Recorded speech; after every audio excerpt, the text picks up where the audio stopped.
Hey guys, Chrono here. So we're back with the STG-A today. I know it's been a while, but it's actually going to be a little while after this before you see it again. The long and short of this is that I'm done. I'm done with the STG-A, mostly. I've got a couple of things I want to finish today, but this is it. The big reason is that I'm really tired of working on it. Every time that I've thought about working on it, I sit down, I open it up, and I'm just instantly deflated. I don't want to do it anymore. It's become a chore rather than a project. So I'm gonna be done with it. And to be honest, it's not bad. Like, it needs some work. I'm missing a couple of details, like the clip over here that was supposed to be there in the word I'm looking for is left. It's the drawing that Serban made. The clip that was supposed to be there, excuse me, isn't there. But other than that, I think I got basically everything. If this were a little taller, it would actually eject correctly. Otherwise, you would need some pretty gnarly shells in order to. I wonder if I can actually do that. I might do that. I might not. I probably won't. But it's not fun to work on anymore, so I'm just gonna stop working on it, which is fine because it's mostly done. So I'm gonna go ahead and open up the outliner a little bit, and we're just going to. Oh, I minimized it. I see. Maybe. Did I just shrink it? How do I pin it? That is literally the opposite of what I wanted to do. Okay, there we go. Alright, so what I want to do today is just get this set up so that it could be animated if somebody wanted to. Oh, I should actually... panels, layouts, save layouts, UV editor. I should note that I did go through and I created a correct UV. I went through and I stitched everything together by hand. Some things aren't laid out the way they're supposed to, which I should actually, I guess I could fix right now. Like, this guy in particular is a big standout, which means there's probably other issues elsewhere. Actually, it might just be that guy. So let's just grab him. Maybe? Oh, I might have to be in shell mode. Okay. Where can I put him? Let's put him right here. Easy. So that should be everything so that it doesn't overlap. I think I just like had to add that separately. Might even need to be smaller, honestly. But yeah, everything should be set up so that if you wanted to make a skin for this, it should be really, really easy to do. This is a really clean, relatively speaking, a really clean UV set. So you should be able to make a texture for this if you feel like it. But for right now, I just want to get everything organized into proper groups. Like, look at my outliner right now. This is a flipping disaster. So I'm just going to take everything. I'm going to delete the history on it. That should hopefully clear some of the groups. It did not. That's fine. So this transform. We're just going to start deleting groups and hoping that nothing happens. That has a transform on it. Actually, I should probably just expand all of these groups. This is the other reason I'm done with this project, is because I really just don't want to use Maya anymore. Well, that's pretty cool.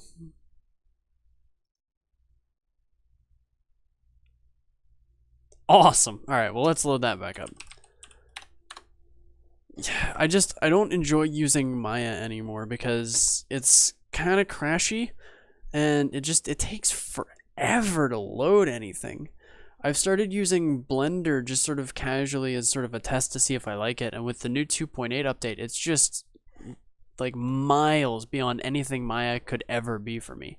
The ability to see what I'm rendering in the viewport with just by changing the renderer from cycles to from Eevee to cycles rather, it's easy to use, and that's all I ever wanted from Blender. Like, before, Blender was just like a nightmare of UI design, and now it makes Maya look like it's a nightmare. So I don't know, I think I'm just gonna switch to Blender and do some other projects that I think are more fun. So let's go ahead and open up this outliner again.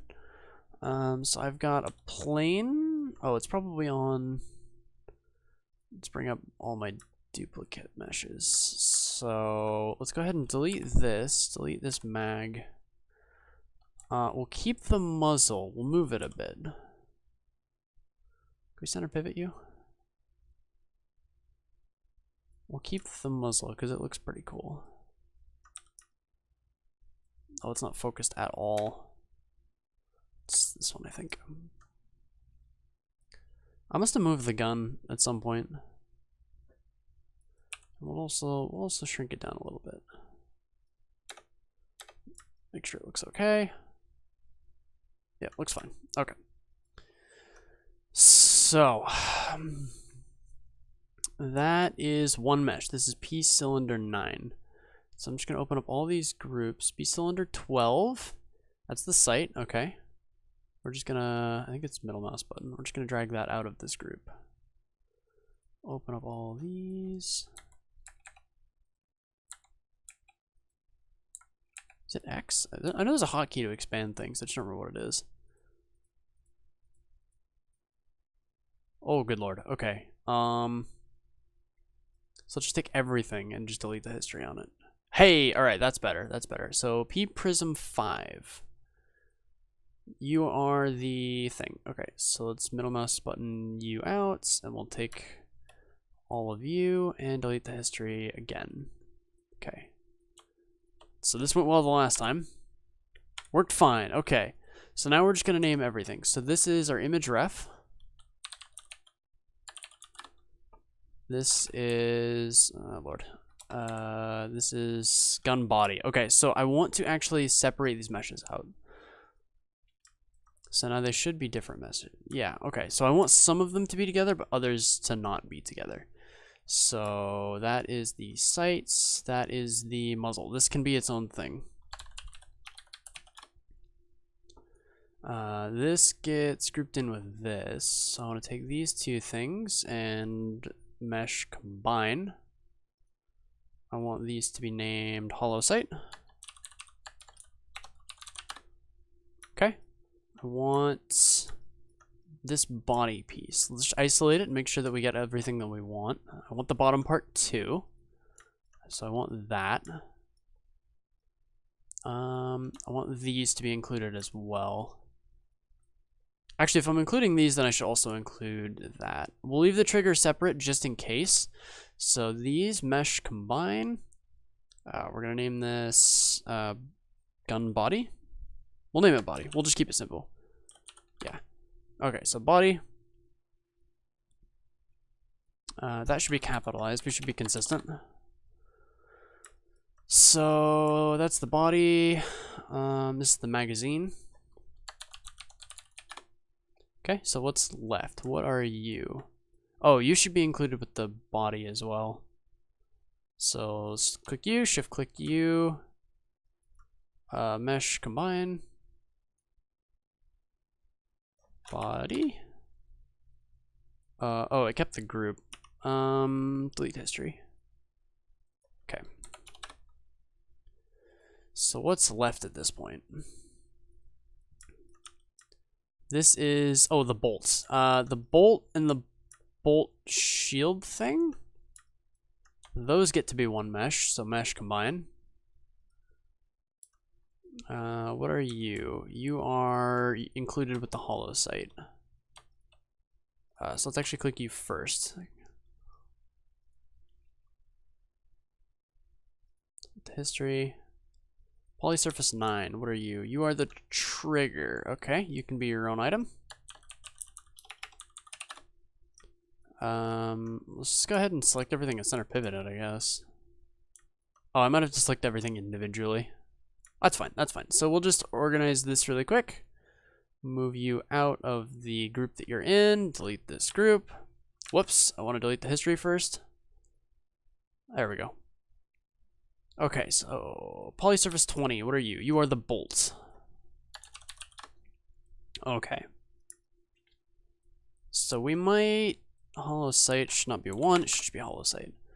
Image ref, we might delete that actually. Yeah, we'll delete it just because we don't need it anymore. I'm gonna leave the layers in place just because it doesn't matter when I export it to FBX anyway. So let's go ahead and get everything set up the way we want it. So we're gonna press CP right here to center pivot things. Center pivot, and then I actually want to DV that way. And then D. I just want you to poke through right about there. Yeah, I wonder if I actually hold. It does snap to the nearest vertex. Okay, well, that's fine. So we'll just do that and we'll sort of eyeball it. Oh, actually, we don't need to eyeball it. We can just look at it in orthographic view. I'm a genius. Okay, D. Perfect. Okay. Oops, go back into 3D view. Okay, so that's set. This is set. The muzzle is set. The magazine needs to be center pivoted. Yeah, I think that's actually it. Oh, the trigger needs to be moved as well. CP. Go ahead and isolate this for just a second. I want to put the. Ooh, can I delete that face? I can totally delete that face. I saved 2 triangles. Excellent. So go back into object mode. DV. No, don't snap to. Well, yeah. Don't snap to vertex. That's fine. So now that'll rotate the trigger around that point, which will make it look more realistic when you're pulling it. Okay, so unisolate things. So if I back out a little bit and shrink my tool down because it's huge, if I pull the trigger, it rotates a bit more realistically. I feel like actually it should slide a little bit. It should slide like that, but I've never fired a gun, so, you know. Either way it will work, and either way, I think that's pretty much it. So I'm gonna go ahead and save this. Yep, I'm gonna export it as an FBX. Export all, because I deleted the back face. I'm gonna export it as STG-A f.fbx, and I'm actually gonna open it up in Substance Painter. Okay, so we're in Substance Painter. I'm just gonna start over from scratch here. So I'm going to do Control-N to do a new file. You can use any of these that you want. I'm going to do Unity 5 just because it's Unity.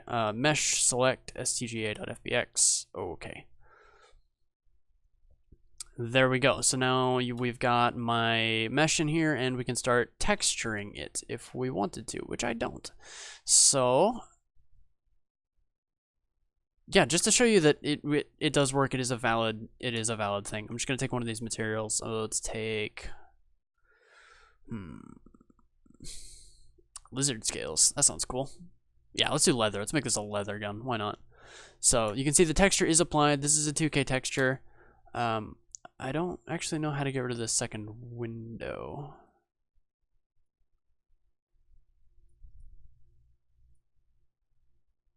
Oh, it's F1. Right. It's the function keys. I remember now. Yeah, so this is the mesh. Right now, I think it doesn't have texture set settings, bake mesh maps. That's fine. Just bake them all really quick. I think I might have turned off all of my extra details, so all it's got is albedo and normal, which is why it looks kind of bad.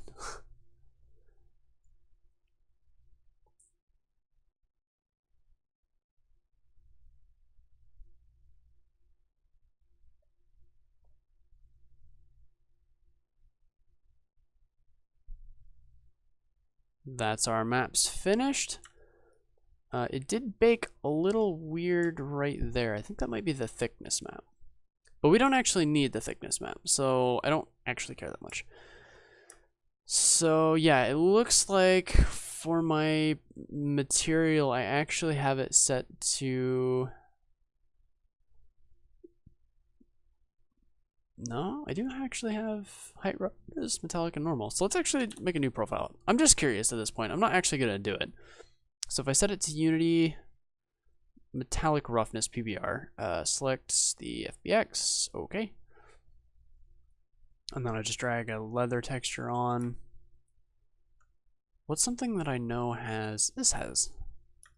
Oh yeah, something's up. It's getting the height information. Oh no, it's getting the roughness information too, I guess. Oh, it's a 124 texture, or 1024 rather. Okay, I see. Oh yeah, that's so much better. So yeah, this weapon would do well with a 2K texture. Shrinking it down to 1K is still passable if you are willing to put in the effort to make it a little bit more visually distinct. I think Warmorize drops all of its down to either 512 or 216.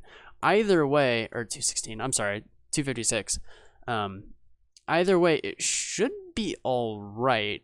Again, if you're a good skin maker, you can probably work with this. There is a ton of different objects, so not a lot of them get all the space that they need. I could probably do with shrinking this and scaling these guys up, but at this point, it's fine. And while I'm not happy or I'm not thrilled with it, I am satisfied with it. So yeah, this is it. This is the STG-A. If you want your hands on it, Sturban technically has first dibs on what to do with it because he made the design. I get second dibs because I made the damn thing, but my second dibs is going to be to give this away for free to anyone who wants to use it. It will need a little texture work, it will need some animation, but other than that, it is a weapon. And I made it, which is pretty cool, I think. So yeah, thanks everyone for watching this video and all the videos that came before it. I hope that I was at least a little entertaining on this this wonderful journey, because I had fun making it, and that's really what matters. So yeah, I'm sure I'll do more like this in the future, but I'll probably do it on Blender, just because Blender sounds like more fun at the moment. So yeah, thank you for joining me. I've been Chrono Spectrum. You guys take care.